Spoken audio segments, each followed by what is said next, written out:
In this video, I'm going to run a meeting from start to finish so that you guys can see every step in between.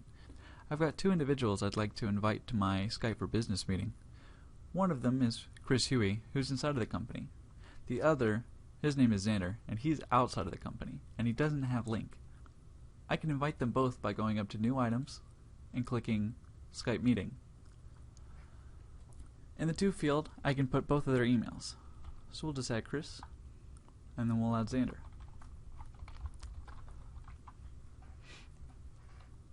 I'll add a quick subject line.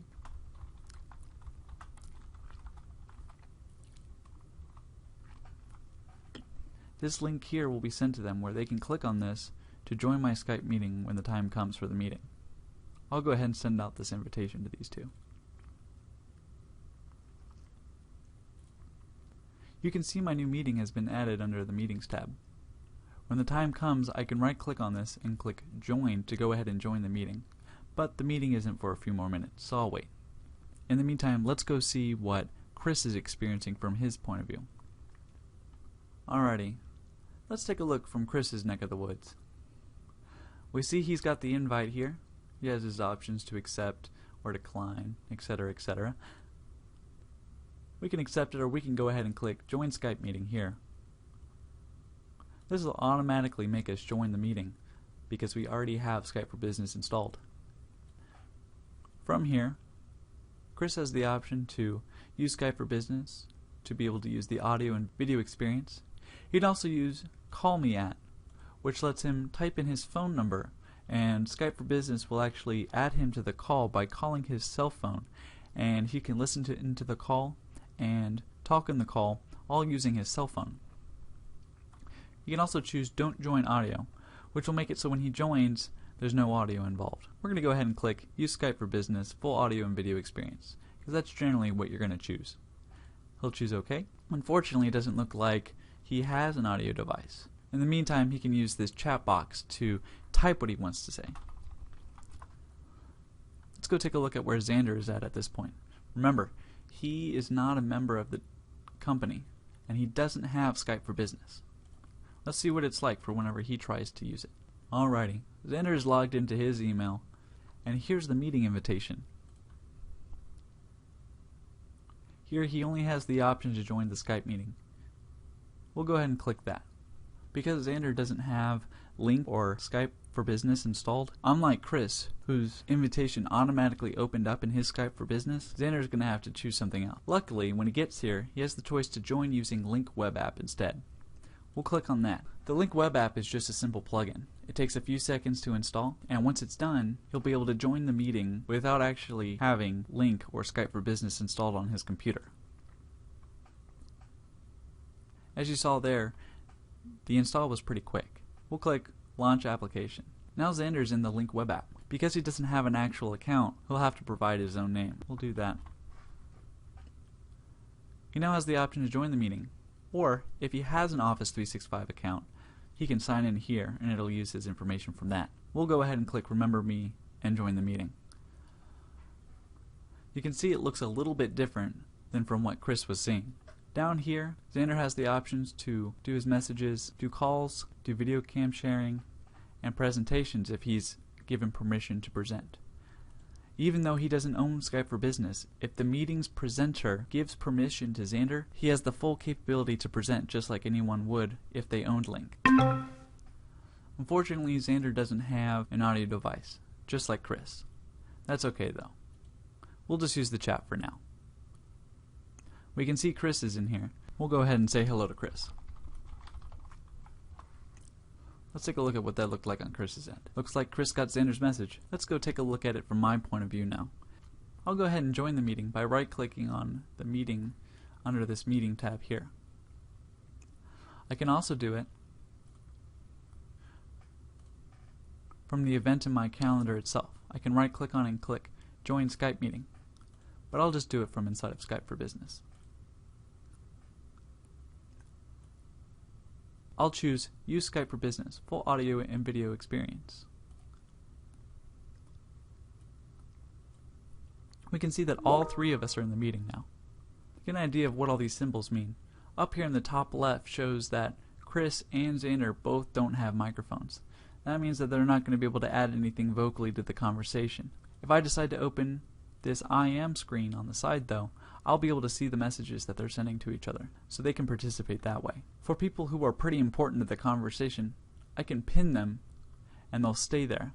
That way when there's lots of users inside of the meeting, I can still see their picture, and if they're using a video camera, their video camera picture will stay right there where I wanted it to be, so that I can see them while they're talking. Even though the meeting just started, I can add more people to the meeting now. They'll get an invite and they have the choice to join, just like we saw in that other video. As you saw in this meeting, there weren't a lot of restrictions on what attendees could and could not do. As you could see, Xander and Chris both had the option to invite others to the meeting. Xander can do it by clicking on this button here and going to Actions. He can invite somebody by their phone number. They'll receive a call that they can pick up and join in the conversation. He can also send an invite by email, which is similar to how these other Skype invitations were sent out. Chris too can add people to the conversation by clicking this button up here. This lets him add people from his company directory. You can also type the email address of anyone else, even if they're not inside of the company, to send them an email request, just like Xander was able to. Not all meetings should be this open though. If you're the presenter and you'd like to prevent people from inviting others to the meeting, you can come down to this ellipsis mark and choose Skype Meeting Options. This window will give you lots of options to give proper permission to those who need it and to restrict it from those who don't. For instance, in this case, anyone from my organization right now is a presenter. That means Chris has just as much privilege as I do in this meeting. In some meetings, I might not want it to be like that. If I wanted to let Xander also have permission to present, I could mark it as anyone, which would make no restrictions and allow him to be a presenter as well. This third option, people scheduled as presenters, will make it so that only those who were chosen as presenters from the beginning will be able to present during the meeting. You can play around with these to get a sense of when and when not you would use these. These links here also provide more information on when you'd want to use those. I'll go ahead and close this. Lots of good things are happening at this meeting, and I want to be sure that I get this meeting recorded. Luckily, Skype for Business has a feature for that built in. I can come down to this ellipsis option again and click Start Recording. This symbol here will show that I am currently recording this meeting. So any audio that is put through and the chat will be recorded for later, so I can view that later to help recall things that were discussed during the meeting. These options down here are for the recording that's taking place. I can stop the recording or I can pause the recording. I'll go ahead and stop it. Now, it's time for me to present my PowerPoint. I'm sure many of you have already guessed what I'll be presenting today. Of course, I'll be presenting a PowerPoint on Skype for Business. So I'll come here and choose Present PowerPoint Files. It'll take a second to load. Everybody else is now downloading the presentation so that they can see it too. This is what it looks like for me. Everybody is currently seeing what I'm seeing right now. Let's go see what this presentation looks like to the other people watching. First, we'll take a look at Xander. This is what he sees. As the presentation slides go through, they'll also change on Xander's side as well. Let's take a look at Chris's. Chris's window has also changed to provide an area for this presentation.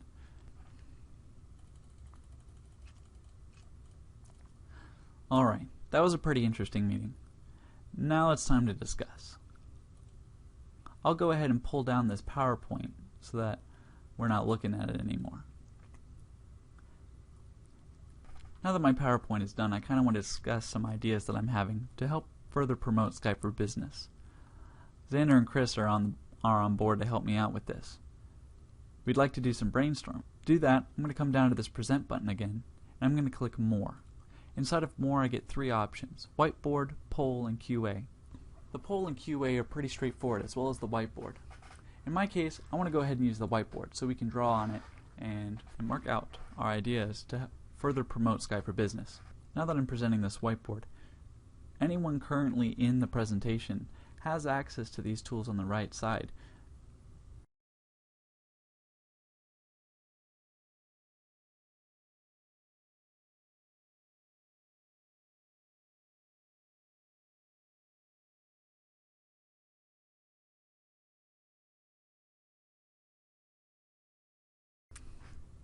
At this point, it looks like me, Chris, and Xander have pretty much come to a consensus here, and we've determined how we're going to promote Skype for Business.